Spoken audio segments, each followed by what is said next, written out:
Alors en fait, on a proposé, on est venu nous chercher, je vous expliquerai un petit peu le contexte, pour travailler donc avec un collège à Angoulême qui souhaitait, grâce à la nutritionniste qui travaillait dans ce collège, essayer d'éveiller un petit peu une certaine conscience chez les collégiens sur l'importance de bien s'alimenter, de aussi pratiquer la cuisine.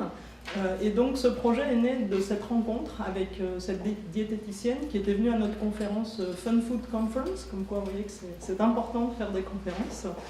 Et on a soumis aussi ce projet à différents financements et on a eu beaucoup de chance puisqu'on a eu plusieurs fois des financements nationaux sur ce projet qui est assez visible en France. Alors ce que je vous présente là aujourd'hui, c'est plutôt la réflexion, on va dire, le cadrage un peu théorique de cette expérimentation.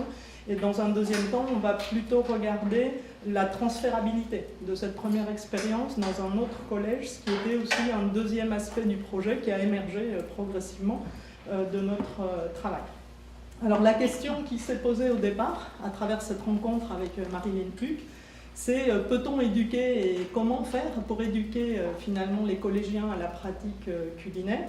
Donc on a constaté en travaillant avec Jean-Pierre Corbeau sur le programme Ludo Aliment que ce qui avait été fait en termes d'éducation alimentaire et en particulier nutritionnelle avait pâti de plusieurs dérives. Souvent les repères du PNNS sont simplifiés parce que ce ne sont pas des nutritionnistes qui font cette éducation, ce sont des profs des écoles, comme on dit chez nous.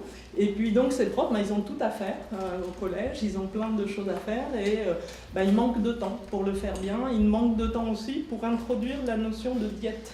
C'est-à-dire que ce n'est pas chaque aliment, école primaire en particulier, ce n'est pas chaque aliment qui pose problème, puisqu'il y avait des excès et des aliments feux rouges, alors il ne fallait plus manger de bananes ou plus de... Bon, non, c'est la diète d'ensemble qu'il faut parvenir à équilibrer, et ça prend plus de temps quand même de l'expliquer à des jeunes. Alors ça, c'était le premier constat.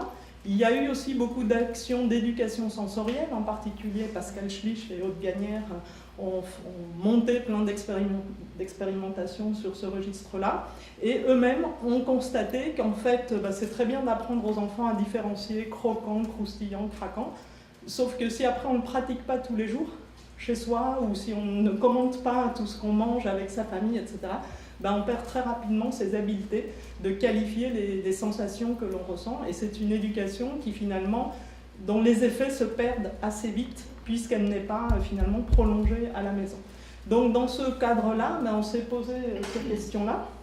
Ces apprentissages scolaires, c'est bien de les faire, mais s'ils ne sont pas réinvestis dans la vie ordinaire des enfants ou des jeunes, dans leur sociabilité, s'ils n'ont pas de sens, on peut savoir qu'un aliment est composé de lipides, glucides, etc., protéines, mais si ça ne sert à rien pour choisir son goûter ou l'échanger ou sa lunchbox avec les copains, c'est un peu dommage. Donc on a essayé de se dire il y a peut-être une autre voie à construire. Donc là, ce qu'on voulait faire, mais je vais passer très vite sur le préambule, contrairement à Jean-Pierre, puisqu'en fait, ce qu'on voulait montrer, c'est que les pratiques culinaires des adolescents restent un objet de recherche finalement assez peu étudié, et qu'en sociologie de l'alimentation, on recourt plutôt à des souvenirs de jeunes adultes, comment ils faisaient, etc., plutôt qu'à des observations ou à être en direct finalement avec le jeune. Donc je vais aller très très vite parce que vous connaissez tout ça. Bon voilà, donc l'idée c'est de suivre cette pratique ordinaire, de pouvoir l'observer, de resituer la pratique culinaire. Alors ça c'est un choix que nous on fait, qui est peut-être contestable, dans une activité de consommation. Pour nous, cuisiner, ça veut dire consommer, mais au sens évidemment de Michel de Certeau, c'est-à-dire c'est aussi une production secondaire à travers laquelle, même si on est dominé par un système, etc., on peut trouver des petits interstices, des petites tactiques pour essayer de retrouver des formes de créativité et sortir des routines. L'adolescent, comme le montre bien Garabo Moussaï dans son livre, il n'est ni complètement libre ni complètement manipulé, il est enfermé dans des dispositifs, donc ça correspond bien, je trouve, à la description aussi de Michel de Certeau. Il a des marges de manœuvre, mais encore faut-il qu'il en prenne conscience et qu'il puisse effectivement les exploiter.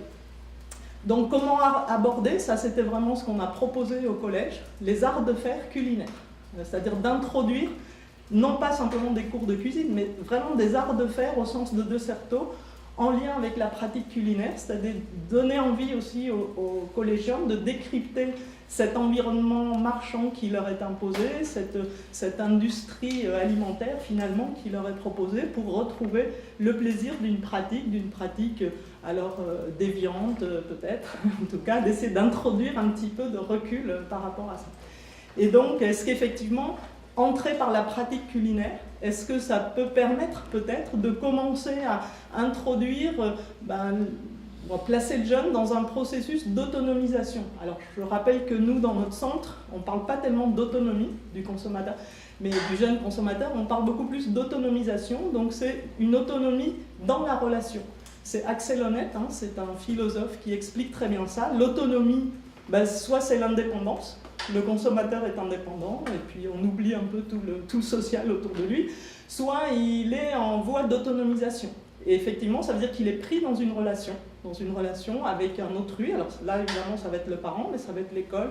Donc il va être dans un système plus complexe d'un point de vue social, qui va lui permettre petit à petit de gagner en autonomie, mais toujours dans une relation. Donc nous, on reste un petit peu scotché à cette notion d'un point de vue théorique.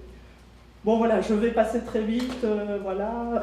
Il faut se rappeler qu'il y a une diversité adolescente, comme nous le rappelle Nicoletta Diasio, ne pas essayer de construire un adolescent archétypal, je dirais, non. Il y a plein de situations, vous l'avez très bien rappelé, les contextes, les familles, ils vivent des vies très différentes. Au collège, on les a là, mais leurs vies peut-être sont extrêmement différentes les unes des autres. Et puis effectivement, les pratiques alimentaires des adolescents, elles sont bien co-construites avec d'autres, avec cet autrui. Donc c'est la famille, mais c'est aussi les pères, mais c'est aussi la cantine. Donc il faut essayer de prendre tout ça en compte pour comprendre finalement quelle représentation ils peuvent avoir de certains aliments, de certains aussi d'un point de vue symbolique ou imaginaire, ce qu'ils réinvestissent dans ces aliments. Alors très rapidement, on rappelle aussi la thèse d'Aurélie Maurice, qui est venue dans notre centre aussi, et qui montre comment les adolescents sont pris aussi dans ces discours de responsabilisation, de société du risque. On vit dans une société de crise sanitaire et tout, donc finalement on doit éduquer les adolescents aussi pour leur permettre d'auto-gérer leur santé à long terme et de prendre les bonnes décisions. Alors nous, on est beaucoup plus, on va dire, corbosien dans notre approche, je ne sais pas, mais on trouve que... voilà. On aime bien cette expression d'un rapport jubilatoire à l'alimentation, c'est-à-dire qu'on sait bien qu'on est dans cette pression, tout ce contexte, mais ce qu'il faut peut-être essayer de retrouver, c'est justement une joie de produire, une joie de faire, une joie de découvrir les façons dont les produits sont faits, mais aussi ce qu'on peut en faire, et puis de partager. Donc on s'inscrit plus d'un peu dans cette philosophie, on va dire, que Jean-Pierre a très bien exprimée. Alors le projet lui-même, Art de faire culinaire au collège, donc c'est une demande sociale du collège. Vous verrez une petite vidéo dans la deuxième présentation. On a eu beaucoup de chance. On a une principale de collège, Madame Cuisinier, qui avait un nom prédestiné, très dynamique, qui a voulu vraiment fédérer son équipe pédagogique autour de ce projet.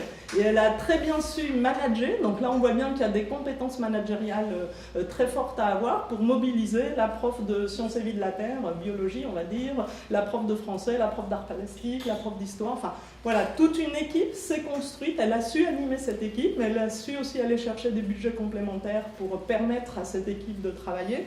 Et petit à petit, donc le projet a pris forme. Alors, l'idée, c'était de répondre à des objectifs aussi qui sont inscrits dans les programmes scolaires en France, et en particulier le 7e pilier du socle commun de connaissances et de compétences, avec l'objectif, là aussi, de rendre autonome, parce que c'est tout l'enjeu du collège, rendre autonome, donc autonomiser, nous, dans notre vocabulaire, le collégien, et avec ce paradoxe qu'a mis en lumière donc, Rab en 2016, qui dit, oui, c'est très bien d'avoir introduit ça dans les programmes scolaires, mais aide-moi à le faire tout seul, c'est bien ça, effectivement, l'autonomisation progressive. C'est quand même un paradoxe qu'on impose à l'enfant. On va lui donner les moyens, mais dans un cadre quand même très contraint et très... Bon voilà, donc les principes que l'on a retenus pour cette expérience, c'est effectivement d'organiser dans toute une série d'enseignements différents types d'expériences, alors cognitives, bah, il va falloir effectivement savoir ce que ça veut dire qu'il y a tant de grammes de sel ou de sodium, savoir lire les ingrédients, etc. Et effectivement, créer des occasions de rencontre avec les familles, puisqu'on le verra aussi dans la deuxième présentation, c'était un des objectifs du collège, en zone prioritaire d'éducation, avec des familles qui ont un parcours migratoire important. Et donc un certain nombre d'outils de médiation qui sont là devant, pour certains, ont été élaborés comme des carnets de bord. C'est-à-dire que chaque fois qu'une activité était faite au collège, le compte-rendu était fait à travers le carnet de bord à la famille. Et quand des préparations étaient faites au collège, on va le voir aussi dans une cuisine pédagogique et ensuite une cuisine centrale, bah effectivement, les enfants rapportaient la préparation à la maison, les parents goûtaient, et évidemment après, l'idée c'était que les parents prennent en photo ce qui s'était passé à la maison, rapportent ça au collège, que l'enfant peut-être recrée la recette pour plus de convives, donc il joue avec les proportions, enfin voilà, il y a plein de choses qui ont été faites, des ateliers soupes. Tout le monde sait en gros faire une soupe, mais une soupe mahoraise, ben, c'est peut-être pas tout à fait une soupe comme des soupes angoumoisines, on va dire. Et donc tout le monde a des compétences culinaires, quelque part. Et l'idée, c'était aussi de valoriser ces familles en faisant en sorte qu'elles puissent venir au collège, non pas uniquement pour des sessions de conseils disciplinaires, de choses sympathiques comme ça, mais qu'elles puissent, à des moments, s'approprier cet espace du collège comme un espace coéducatif, et qu'elles puissent valoriser leur culture, leur savoir-faire auprès de l'ensemble de la communauté éducative. Alors très rapidement, donc voilà comment ça s'est passé. Donc un constat dressé par le proviseur de ce lycée, de ce collège, pardon. Donc difficulté d'associer les familles, désintérêt des collégiens pour la restauration scolaire, avec tous ces discours qu'on connaissait, c'est dégueulasse, machin, etc. Une recherche-intervention donc longitudinale qui est décidée. On va accompagner le projet pendant 3 ans, de la 5e à la 3e. Ce projet comprend une trentaine d'actions, dont des ateliers cuisine, mais pas uniquement. Et puis effectivement, en accompagnant le projet, on va se doter d'un certain nombre d'outils de suivi, d'évaluation, de ce que les enfants ont compris, des productions. On va systématiquement récupérer toutes les productions qui sont liées à ce projet. Et voilà, 5 modules. L'alimentation, la cuisine, l'environnement, les médias, les métiers. Bon, je passe très vite, on pourra y revenir après. Alors, dans la filière du manger, on va dire, nous, on a un petit peu travaillé sur les acquisitions parce qu'ils sont allés visiter des marchés, un supermarché, des lieux de production, de cueillette aussi, voilà. Mais on n'a pas du tout traité le stockage. On est vraiment resté beaucoup sur la préparation avec des ateliers de cuisine. Et après, il y a eu aussi différents ateliers dans d'autres cours sur le repas, les arts de la table, la prise de nourriture, et puis après, la gestion des restes. Ça n'a pas été l'objet central du projet. Donc on ne peut pas non plus tout aborder dans ce genre de projet. Alors, qu'est-ce qui s'est passé ? On s'est retrouvé avec une masse de données effarante au bout de 3 ans. Des données évidemment totalement hétérogènes. Des questionnaires qu'on a reproduits au début, alors début de la 5e, début de la 4e, début de la 3e, des productions d'élèves, évidemment tous les commentaires des carnets de bord qui revenaient, les observations in situ, le comportement des élèves pendant qu'ils cuisinaient, les questions qu'ils posaient, comment ça se passait, etc. Des focus group pour leur demander plus ou moins à chaud comment ils avaient vécu un certain nombre d'éléments. Et toutes les vidéos, photos, dessins, ils ont créé des emballages aussi pour comprendre l'importance de la communication publicitaire et le rôle du packaging dans cette communication. Et à la fin, tout à fait à la fin, on a fait 10 récits, on a créé 10 scénarios qui en fait ont placé les étudiants en temps limité dans des situations qu'on a évoquées aussi tout au long de ces 2 jours. Par exemple, tu es chez toi tout seul, tes parents t'ont laissé un mot, tu rentres chez toi, ils sont partis, ils ont été invités par des amis, voilà ce qu'il y a dans le frigo, voilà qu'est-ce que tu fais. Prépare un repas et qu'est-ce que tu vas faire. Donc on a par exemple aussi, il faut préparer un cocktail pour 30 personnes, mais là, là il a aussi toute une liste d'ingrédients, qu'est-ce qu'il fait, comment il s'organise, et il doit décrire toutes les tâches qu'il doit faire pour arriver à maîtriser sa recette, etc., etc. Donc c'est de cette manière-là qu'on a essayé d'évaluer à la fin, finalement, un grand nombre d'acquis du projet et de voir s'ils étaient capables de les reformuler en créant une petite situation expérimentale où ils devaient conseiller un jeune collégien qui arrivait et qui prenait le projet en cours de route. Donc c'est d'aider l'autre à faire face à cette situation. Je dois préparer un cocktail pour 30 personnes, comment je m'y prends? J'espère que j'arrive à finir. Donc les pratiques culinaires, on a décidé, pour réduire évidemment cette masse de données énorme, de travailler sur ce processus de transformation. Donc vous voyez, on a la petite chenille et puis il faut qu'elle devienne papillon. Donc en fait, on a essayé de dresser des portraits en utilisant un certain nombre de techniques qui sont connues en sociologie. C'est les études de cas. En fait, là, elles vont être... On a finalement l'ensemble du matériau pour une vingtaine d'enfants, d'accord, du début à la fin, parce qu'il y en a qui partent aussi au milieu, tout ça. Et finalement, sur une vingtaine d'enfants, on a l'ensemble des matériaux.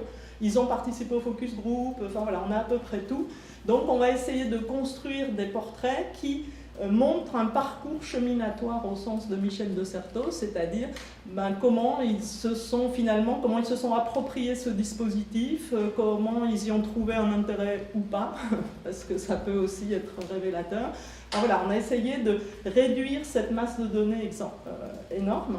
Et donc l'idée, c'est que ce parcours cheminatoire en matière de pratique culinaire, ça va retraduire à titre singulier pour chacun de ces enfants les techniques, les émotions, les sensations qu'il a pu finalement accumuler tout au long de ces pratiques culinaires, de leur contexte, et effectivement voir ce qu'il en a retenu.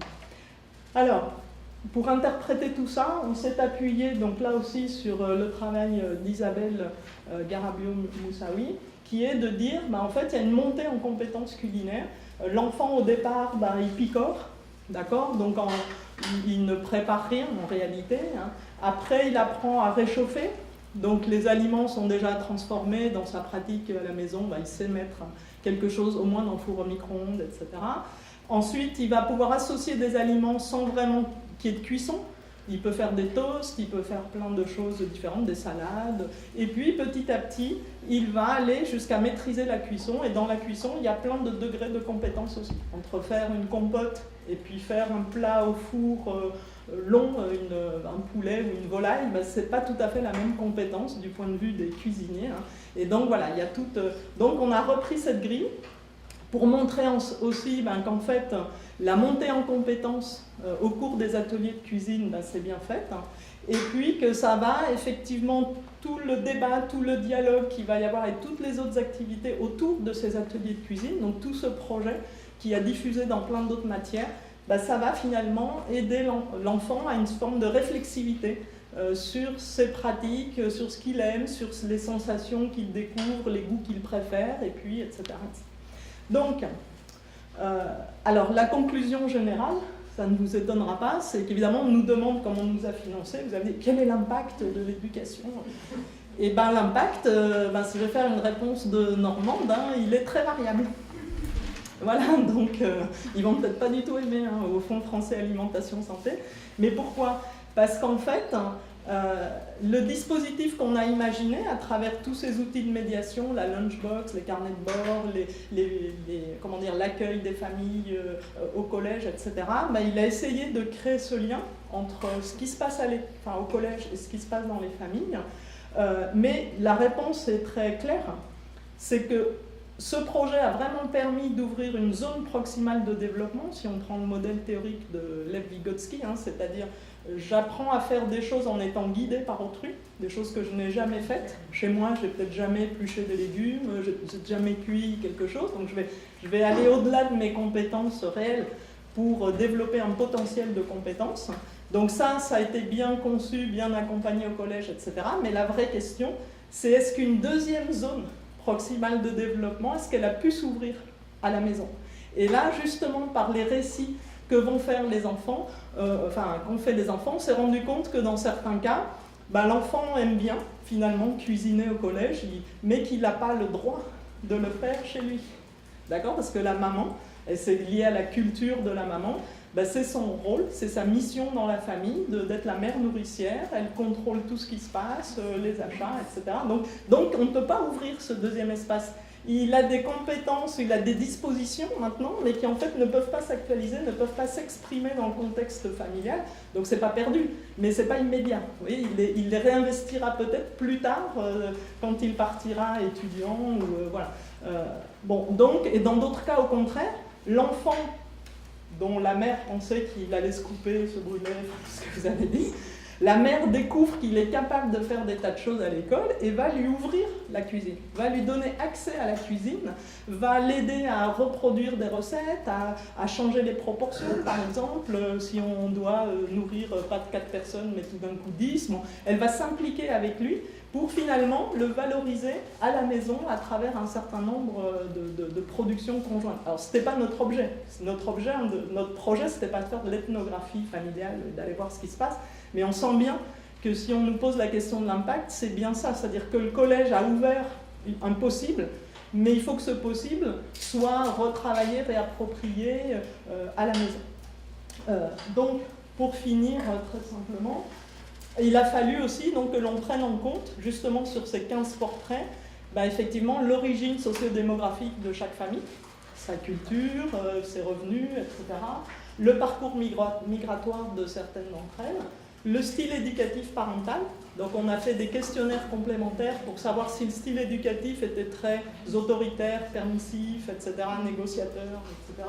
L'histoire de la famille elle-même, de sa propre culture alimentaire. Et donc ce que l'on voit bien, c'est que tous ces facteurs contextuels, ils peuvent ouvrir ou au contraire refermer cette zone proximale qui s'est ouverte au collège. Et donc c'est en ça que vous l'avez dit vous-même, hein, la famille est absolument clé dans ce type d'appropriation, enfin, en tout cas pour les pratiques culinaires, c'est vraiment la famille qui va apprendre, donner l'exemple, routiniser un certain nombre d'acquis qui peuvent venir du collège, mais après, effectivement, bon voilà. Donc ça, c'est la difficulté de ce genre de projet, c'est-à-dire qu'on fait des très belles choses au collège. La vraie question, c'est comment fait-on pour que le lien avec les familles se crée, se structure, se vivent et permettent aussi finalement à l'enfant de pratiquer les nouvelles compétences qu'il a acquises dans le cadre scolaire. Bon, voilà. Ça s'arrête là pour la première.